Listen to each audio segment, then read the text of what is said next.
दिन में तू ना हो वो दिन ही नहीं, जिस जीवन में तू ना वो जीवन नहीं। मत्ती 6 अध्याय का 9 और 10 वचन। सो तुम इस रीति से प्रार्थना किया करो, हे हमारे पिता तू जो स्वर्ग में है, तेरा नाम पवित्र माना जाए, तेरा राज्य आवे, तेरे इच्छा जैसे स्वर्ग में पूरी होती है वैसे ही पृथ्वी पर भी हो। यहाँ पर यीशु मसीह लोगों को प्रार्थना करने के लिए सिखाए हैं। यहाँ पर इस प्रार्थना में देखिए, ये हमारे पिता तेरा नाम पाक माना जाए, तेरा राज आए। इसका मतलब व्यक्तिगत रूप में वो प्रार्थना नहीं करते हैं। इस ईश्वरीय स्वर्गीय प्रार्थना में हमेशा ध्यान पूर्वक आप सुनने से आपको समझ में आएगा। कभी भी मसीह जो हमारा परिवार है, हम स्वार्थीपन रूप में हमें प्रार्थना नहीं करना है। स्वार्थीपन रख के हमें सोचना नहीं, स्वयं मेरे लिए चाहिए, मेरे परिवार के लिए चाहिए, मैं अपने लिए प्रार्थना करूंगा, सिर्फ मेरे भाई के लिए, सिर्फ मेरे परिवार के लिए और सिर्फ मेरे बच्चों के लिए, सिर्फ मेरे काम के लिए मैं प्रार्थना नहीं करूंगा।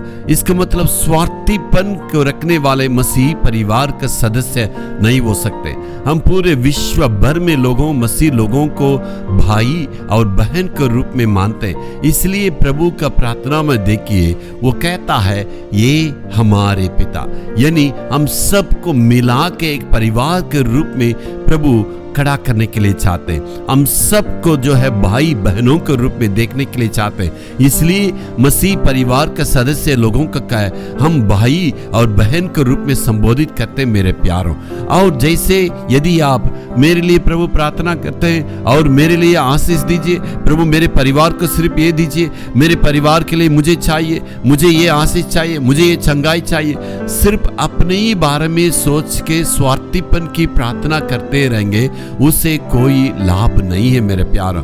आज हमें सीखना चाहिए, परमेश्वर की प्रार्थना हमें ये सिखाता है हम दूसरों के लिए प्रार्थना करना है। हम सबों की बातों को समझ के, दूसरों की भावना को समझ के, दूसरों की दर्द को समझ के, हम सारी दुनिया में रहने वाला भाई बहनों को हम कलीसिया का सदस्य समझ के प्रार्थना करना चाहे। ये मेरे भाई है, ये मेरे बहन है, हम सब मिलकर एक ईश्वरीय परिवार के रूप में, एक ईश्वरीय समुदाय में रहते हैं। इसलिए हमें ये प्रार्थना करना चाहिए, औरों को सुधि लेना चाहिए, औरों को स्मरण करना चाहिए, औरों की जिंदगी के लिए हमें परमेश्वर की चरणों के पास आना।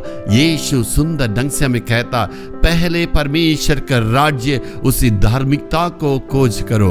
इसका मतलब औरों के लिए प्रार्थना करना परमेश्वर का राज्य के खोजने के बराबर है, परमेश्वर की धार्मिकता को खोजने के बराबर है। इसलिए प्रभु कहता, ये सारी वस्तुएं तुम्हें कब मिलेगा?